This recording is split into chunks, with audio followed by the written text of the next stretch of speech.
de notre correspondant aux États-Unis, les pères fondateurs n'avaient sans doute pas pensé à ça.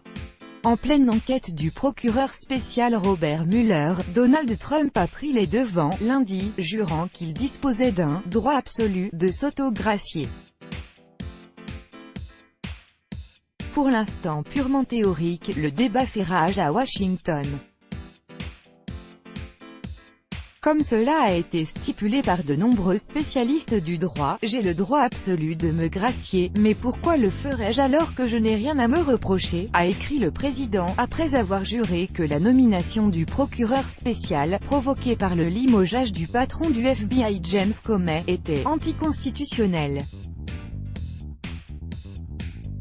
Has been stated by numerous legal scholars, I have the absolute right to pardon myself, but why would he do that when I have done nothing wrong?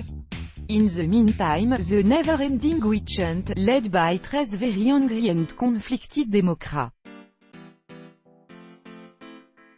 Trump, @Real Donald Trump, June 4, 2018. Le flou de la Constitution alors, Donald peut-il gracier Trump? Oui, écrit John Yoo, ancien avocat du département de la justice sous George W. Bush, qui avait rédigé le fameux mémo justifiant légalement l'emploi de la torture au nom de la sécurité nationale. Selon cette vue partagée par plusieurs autres experts, la grâce présidentielle, telle que définie par la Constitution, n'a presque aucune limite. Le président aura le pouvoir d'accorder des sursis et des grâces pour crimes contre les États-Unis, sauf dans les cas d'impeachment. Cela signifie simplement qu'une grâce ne protège pas d'une destitution, qui est un processus politique mené au Congrès. Dans le camp opposé, l'avocat Norman Eisen, qui fut conseiller d'Obama sur l'éthique, affirme qu'un président ne peut pas s'autogracier à cause d'un pilier fondamental du droit. Personne ne peut être à la fois juge et partie, ou, pour flamber en soirée, la version latine, nemo judex in causa sua. En 1974, en plein Watergate, Richard Nixon avait posé la question aux avocats de la Maison-Blanche, qui lui avaient dit non, citant le même argument. Nixon avait démissionné 4 jours plus tard.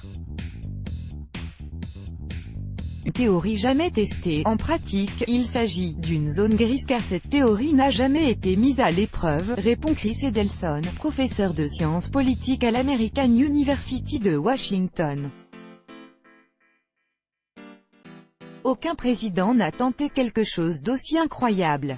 Le simple fait d'avoir cette discussion est extraordinaire, estime-t-il. Politiquement, ça serait un désastre. Juridiquement, je ne sais pas, a estimé le sénateur républicain Lindsey Graham. Interrogé par un journaliste américain, l'ancien adversaire de Donald Trump, Ted Cruz, pourtant expert en droit constitutionnel, a réfléchi pendant 17 secondes avant de répondre « Je n'ai pas étudié ce point précis. Je préfère ne pas me prononcer à ce stade, le coût politique serait énorme et provoquerait à coup sûr une bataille au Congrès pour engager une procédure d'impeachment. Qui doit être voté à la majorité simple à la Chambre puis à la majorité des 2/3 au Sénat pour destituer un président. Pourquoi alors prendre un tel risque? Même en cas de destitution, une grâce protégerait Trump de poursuites ultérieures au pénal, précise Chris Edelson. Encore faut-il qu'un « self-pardon » soit légal, un point qui pourrait, le cas échéant, être tranché par la Cour suprême. On n'en est pas là. Comme Donald Trump le jure, il n'a rien à se reprocher.